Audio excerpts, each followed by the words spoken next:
इस वीडियो में मैं आपसे बात करूंगा राजस्थान कर्मचारी चयन बोर्ड द्वारा यानी कि आरएसएसबी बोर्ड द्वारा एनएचएम का एक रिजल्ट जारी किया गया है। वो कौन सा रिजल्ट है उसके बारे में चर्चा करूंगा। वीडियो पसंद आए तो वीडियो को लाइक कीजिए, चैनल जरूर सब्सक्राइब कीजिए, क्योंकि आपको मालूम है एनएचएम के बाकी 8 एग्जाम में पदों में वृद्धि की जा रही है। तो उनमें जो पदों में वृद्धि की जाएगी पहले उनका वर्गीकरण जारी होगा, और वो जैसे ही वर्गीकरण जारी होगा आपको इस यूट्यूब चैनल के माध्यम से बता दिया जाएगा, और उसके बाद ही रिजल्ट जारी होगा। उसी में आपका एक सीएचओ एग्जाम भी है और एएनएम का भी एग्जाम है। तो इसी तरह एनएचएम एग्जाम से जुड़ी पल पल की अपडेट अगर आपको समय पर नहीं मिल पाती है तो आप इस यूट्यूब चैनल से जुड़े रहिए, चैनल को सब्सक्राइब करके रखिए, नोटिफिकेशन भी ऑन रखिए, ताकि एनएचएम चाहे वो पिछली 2024 वाली भर्ती हो या 2025 वाली हो या कोई नई भर्ती आ रही हो एनएचएम की कोई भी, तो उससे जुड़ी पल पल की अपडेट आपको इस यूट्यूब चैनल के माध्यम से बताई जाएगी। चाहे वो अपडेट छोटी से छोटी हो या बड़ी से बड़ी हो, यानी कि नई भर्ती को लेकर हो,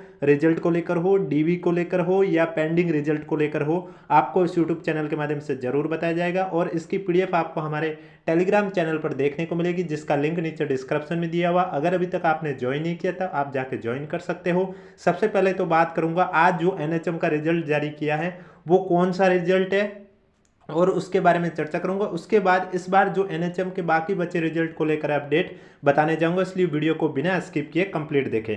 आप देख सकते हैं आज की डेट यानी कि 14 अक्टूबर 2025 की डेट में ये आरएसएसबी बोर्ड द्वारा नोटिस जारी किया है, जिसमें इन्होंने लिखा है महिला स्वास्थ्य कार्यकर्ता यानी कि एएनएम संविदा भर्ती 2023, यानी कि जो पिछले साल फरवरी 2024 में एनएचएम का जो एएनएम एग्जाम आयोजित हुआ था, इस बार वाला नहीं, 2024 फरवरी में हुआ था, उसकी एग्जाम की बात कर रहा हूं।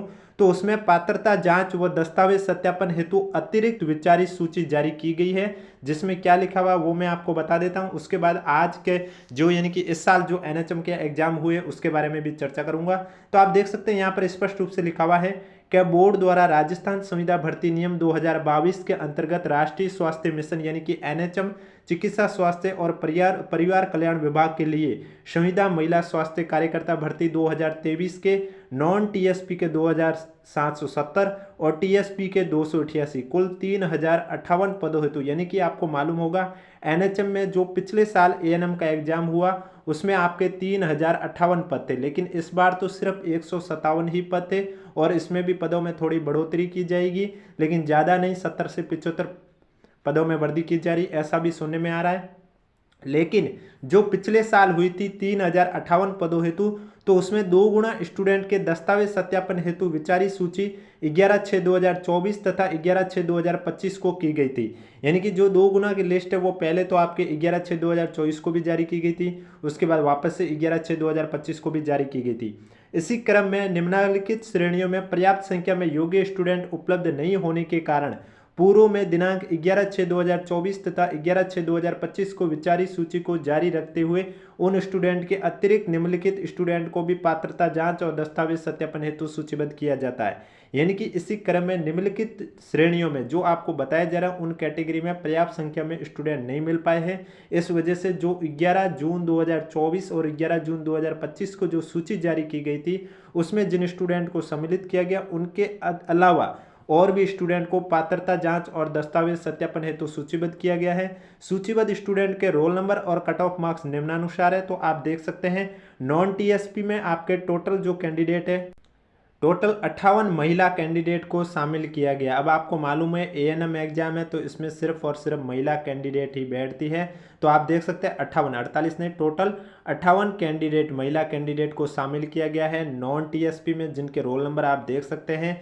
क्या आपका भी रोल नंबर इस लिस्ट में है? अगर है तो कमेंट बॉक्स में हमें जरूर बताएं। अब नॉन टीएसपी की कट ऑफ के बारे में आप देख सकते हैं एससी और एसटी कैटेगरी की दे रखी है, यानी कि ये सभी कैंडिडेट आपके एससी और एसटी कैटेगरी के हैं, जिसमें आप कट ऑफ देख सकते हैं एससी कैटेगरी की 62.6667 रही है और एसटी की आप देख सकते हैं 40.6667 रही है। इस बार ऐसा बिल्कुल नहीं होगा कि कट ऑफ इतनी कम, आपको बता दिया जाता है ये जो कट ऑफ है ये 400 में से है, लेकिन इस बार ऐसा बिल्कुल नहीं होगा। अगर इतने कम नंबर आ रहे हैं 400 में से 62 नंबर, 400 में से 40 नंबर फिर भी लिया जा रहा है, लेकिन इस बार नहीं लिया जाएगा। इस बार अगर ऐसा हो रहा है, इस बार पेपर एक तो आपके 450 नंबर का था और ऊपर से अगर इतने कम नंबर आ रहे हैं तो उन वे पद खाली छोड़ देंगे, लेकिन आपको सिलेक्शन नहीं देंगे। क्योंकि जो पिछला एनएचएम का एग्जाम था, फिर चाहे वो जीएनएम का था, एएनएम का था या सीएचओ का था, उसमें आपका मिनिमम क्वालिफिकेशन 40% वाला रूल नहीं था। इस वजह से 40 नंबर वाला भी पास हो रहा, उनका भी सिलेक्शन हो रहा। लेकिन इस बार ऐसा नहीं है। इस बार आपको मालूम है मिनिमम क्वालिफिकेशन 40% है, एससी एसटी कैटेगरी वालों के लिए 35% है। इसका मतलब ये हुआ कि आपको पेपर में 150 क्वेश्चन पूछे गए हैं। आप अगर जनरल कैटेगरी से हो, ओबीसी कैटेगरी से हो, ईडब्ल्यूएस कैटेगरी से हो, तो आपके 150 में से 60 क्वेश्चन तो करने राइट कंपलसरी है, सब कुछ काट काट के। अगर 60 क्वेश्चन भी सही नहीं हो रहे हैं, पद खाली है, तो भी आपको नहीं लिया जाएगा अगर आपने मिनिमम 60 क्वेश्चन सही नहीं किए। और जो एससी एसटी कैटेगरी की महिलाएं हैं, उनके लिए 53 क्वेश्चन।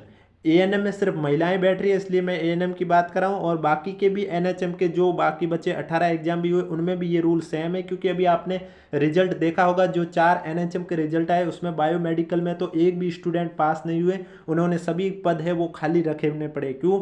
क्योंकि उसमें मिनिमम क्वालिफिकेशन 40% और एससी एसटी के लिए 35% वाले स्टूडेंट मिले ही नहीं। और बाकी भी जो रिजल्ट है, रिहेबिलेशन हुआ है, तो उसमें आप देख सकते हैं 600 के करीब पद थे और मात्र 42 स्टूडेंट ही पास हुए हैं। इसी तरह आप देख सकते हैं ऑडियोलॉजिस्ट और एक और रिजल्ट आया था, उनमें भी जितने रिजल्ट में पद है उतने स्टूडेंट ही नहीं मिले। तो एएनएम में भी इस बार यही होगा कि अगर आपके 40% नहीं बन रहे हैं या फिर एससी एसटी वालों के 35% नहीं बन रहे हैं, तो वो पद खाली छोड़ देंगे, लेकिन आपको लिया नहीं जाएगा। पिछली बार एनएचएम की जो भर्ती परीक्षाएं थी, फिर चाहे वो एएनएम का हो, जीएनएम का हो या सीएचओ का हो, उसमें 40% वाला रूल नहीं था, लेकिन इस बार रूल है। और इसके अलावा एक और इंपॉर्टेंट जानकारी दे रहा हूं, अगर कोई स्टूडेंट कह रहा है मेरे 75% बन रहे हैं और जो रैंक आई है उसमें मेरे से कम परसेंटेज वालों का रैंक में नाम आ गया लेकिन मेरा नहीं आया, ऐसा भी हो सकता है अगर आपने एक जो मैं अभी बताने जा रहा हूं वो गलती कर दी है तो।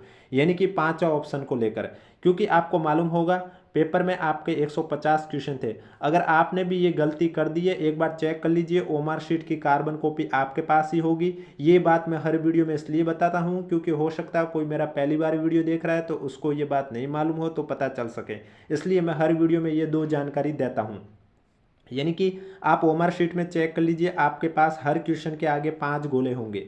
आपको ये चेक करना है ऐसे कितने क्वेश्चन हैं जिसमें आपने एक भी गोले को गहरा नहीं किया। अगर ऐसे क्वेश्चन नंबर की संख्या आपके क्वेश्चन नंबर के 10% से ज़्यादा हो रही है, यानी कि आपके पेपर में 150 क्वेश्चन है, इसके 10% होते हैं 15 क्वेश्चन, यानी कि आपके पेपर में यानी कि ओमर शीट में 15 से ज़्यादा अगर आपके पास भी ऐसे क्वेश्चन मिल रहे हैं आपको 15 से ज़्यादा जिसमें आपने एक भी गोला गहरा नहीं किया, तो आपका भी रिजल्ट अयोग्य कर दिया जाएगा, फिर चाहे आपके 70% बन रहे हो या 75% बन रहे हो। इसलिए अगर आपको नहीं आ रहा है, पेपर में नेगेटिव मार्किंग है, तो आप 5 ऑप्शन फिल करना था, जिससे ना तो आपके नंबर कटते हैं और न ही आपका रिजल्ट अयोग्य होता है। तो ये एक बार भी आप चेक कर लीजिए। अगर आपके ऐसे क्वेश्चन नंबर की संख्या 15 से कम हो रही है, यानी कि 14 हो रही है, 12 हो रही है, 9 हो रही है, 7 हो रही है, उस कंडीशन में आपके पर क्वेश्चन 1/3 के हिसाब से नंबर कटने शुरू हो जाते हैं। बाकी जब एनएचएम के रिजल्ट आएंगे मैं आपको बता दूंगा कि आपको कैसे चेक करना होगा कि अगर कोई क्वेश्चन आपका डिलीट हो जाता है। देखो, जिनका रैंक में नाम होगा उनके तो मार्क्स उनके नाम के साथ बता दिए जाएंगे, ये अभी आरएसएसबी द्वारा नया नवाचार किया गया। लेकिन जिनका रैंक में नाम नहीं होगा वो मार्क्स कैसे चेक करेंगे, क्योंकि रिजल्ट आने पर आपको मार्क्स नहीं बताए जाते हैं, मार्क्स थोड़े दिनों बाद बताए जाते हैं। तो रिजल्ट पर आपको पीडीएफ में एक मार्क्स का फॉर्मूला दे रखा होगा, उस फॉर्मूले से आप निकाल सकते हो अपने मार्क्स। अगर आपके पेपर में कोई क्वेश्चन डिलीट हो जाता है तो उसमें आपको बोनस नहीं दिया जाता है। जो डिलीट क्वेश्चन होता है उसके जो नंबर होते हैं, यानी कि एक क्वेश्चन 3 नंबर का होता है, अगर आपका 2 क्वेश्चन डिलीट हो गए हैं तो उस 2 क्वेश्चन के 6 नंबर है वो बाकी के जो 148 क्वेश्चन होंगे उनमें बराबर रूप से बांट दिए जाते हैं, और वो बांटे जाते हैं की फैक्टर द्वारा, जिसका एक फॉर्मूला होता है। वो रिजल्ट आने पर मैं आपको डिटेल में बता दूंगा इस यूट्यूब चैनल पर, और रिजल्ट आने पर आपकी रैंक से मैं आपको बता दूंगा कि आपका फाइनल सिलेक्शन होगा या नहीं होगा, ये आपको कैसे चेक करना है वो जानकारी मैं आपको रिजल्ट आने पर दे दूंगा। इसलिए अगर अभी तक आपने चैनल सब्सक्राइब नहीं किया है तो चैनल जरूर सब्सक्राइब करें, नोटिफिकेशन भी ऑन रखें। और अब तक रिजल्ट न आने का कारण ये है कि आपको मालूम होगा एनएचएम में तो पदों में वर्दी का जो वर्गीकरण है वो बोर्ड के पास पहुंच चुका है, लेकिन अभी बोर्ड अध्यक्ष का कहना है कि राजमेस में भी कुछ पदों में वर्दी की जा रही है, तो उसका भी वर्गीकरण आ जाए, उसके बाद ही साथ में ही हम रिजल्ट है वो जारी करेंगे। तो अब सुनने में आ रहा है ये पदों का वर्गीकरण अगर समय पर नहीं मिला तो आपको रिजल्ट दिवाली के बाद ही 31 अक्टूबर की डेट में ही देखने को मिल सकता है।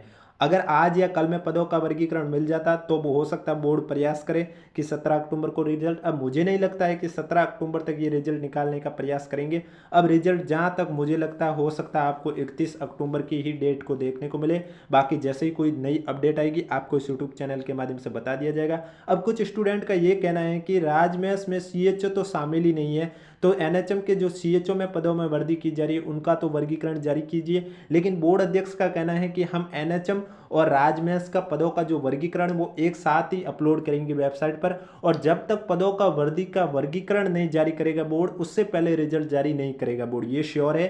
क्योंकि बोर्ड का रूल है कि आरएसएसबी बोर्ड द्वारा कोई भी एग्जाम आयोजित होता है उसके बाद अगर उसमें पदों में वर्दी की जाती है, जैसे कि मैंने मान लिया कि कोई एग्जाम हुआ था, मैं आपको एग्जाम्पल के थ्रू समझाता हूँ। मैंने पिछले लास्ट 2 सालों से नोट किया है आरएसएसबी बोर्ड द्वारा वो रिजल्ट को भी लेट कर देंगे अगर पदों का वर्गीकरण उन्हें समय पर नहीं मिलता है। यानी कि जैसा कि कोई एग्जाम है, मैं आपको एग्जाम्पल पे समझाता हूँ। कोई एग्जाम मार्च में आयोजित हुआ है आरएसएसबी बोर्ड द्वारा और उसका एग्जाम का रिजल्ट अब बोर्ड कह रहे हैं कि हम 15 मई को रिजल्ट जारी कर रहे हैं, लेकिन 12 मई के करीब या 11 मई को करीब उनके पास सूचना आती है कि ऐसे एग्जाम में पदों में वर्दी की जा रही है, तो वो फिर आपका रिजल्ट रोक के रखेंगे तब तक जब तक पदों का वर्गीकरण नहीं आ जाता है। यानी कि पहले वो पदों का वर्गीकरण बताएंगे कि कौन सी कैटेगरी में कितने पद बड़े हैं, उसके बाद ही वो रिजल्ट जारी करेंगे, फिर चाहे उनको रिजल्ट डिले करना क्यों ना पड़े। अगर अभी एनएचएम में पदों में वर्दी नहीं होती, सीएचओ में चाहे वो राजमेस में हो या एनएच में, अगर पदों में वर्दी नहीं होती तो रिजल्ट अब तक आपका आ चुका होता। सीएचओ का रिजल्ट बोर्ड के पास तैयार है, बस वो इंतजार कर रहे हैं पदों में वर्दी को लेकर। पदों में वर्दी हो जाए, क्योंकि रिजल्ट में उनको क्या करना है, रिजल्ट में उन्हें कुछ नहीं करना है, रिजल्ट उनका तैयार है। रिजल्ट उनको रैंक वाइज निकालना तो वो उन्होंने रैंक वाइज बना दिया है, कितने क्वेश्चन डिलीट हुए वो भी उन्होंने बता दिया है, मार्क्स का फॉर्मूला भी बना कर रखा हुआ है। इसके अलावा उन्होंने जो अगर किसी को कट ऑफ बतानी है तो वो भी उन्होंने बता दिए।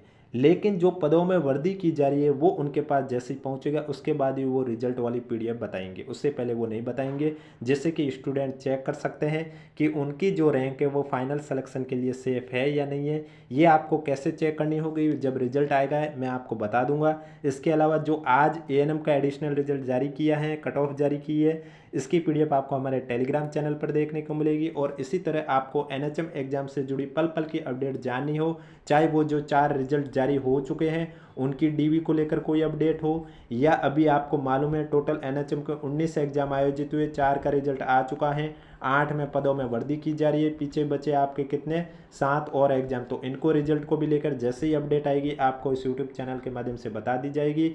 जिन भी स्टूडेंट को एनएचएम एग्जाम से जुड़ी कोई भी अपडेट समय पर नहीं मिल पाती है तो मैं फिर से उन स्टूडेंट से यही कहना चाहूँगा आप हमारे यूट्यूब चैनल से जुड़े रहिए, क्योंकि आपको इस यूट्यूब चैनल पर एनएचएम एग्जाम से जुड़ी पल पल की अपडेट समय पर दी जाती है। अब किसी को भी कोई भी डाउट है तो नीचे कमेंट बॉक्स में हमें ज़रूर पूछें।